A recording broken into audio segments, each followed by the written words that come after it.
you, Madam Chair. I know two of you mentioned SCORE, that you had worked with SCORE.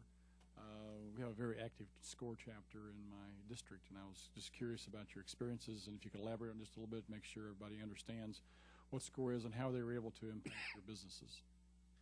SCORE for our company was beneficial. The mentoring and the training was helpful.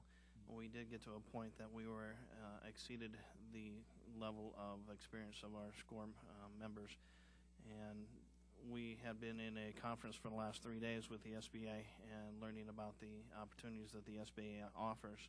And so there's a SCORE online, and you can go online and be able to access more SCORE counselors.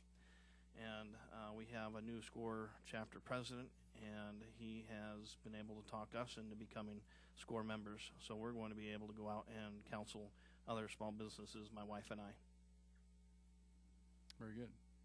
They were a nice asset to have to ask questions about, but like I said, they told us not to go into business. And by the way, they were right. There's a couple times where we were not in the good shape like we should have been. But they're a good resource that way. But we didn't have much luck. They told us not to do it. Have you checked back with them since then? Are you using No, them? sir.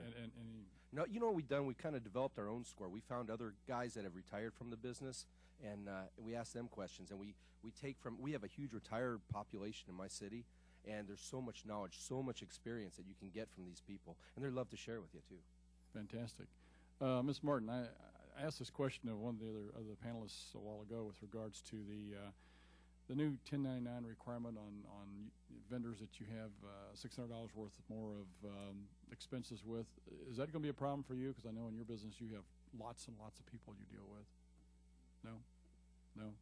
Your bookkeeper's not, it's not a problem to contend out 1099s. No. I know it's one of the concerns. I get tons of mail on this from my constituents, my small business folks. They're just really, it's just another layer of regulation, another layer of cost that's being put on these folks.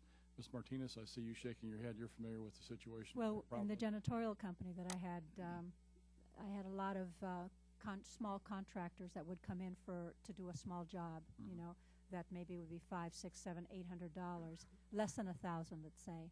So in my case, it probably would have, with such a turnover of employees, when you're just hiring them for one job here or one job there, would be pretty burdensome.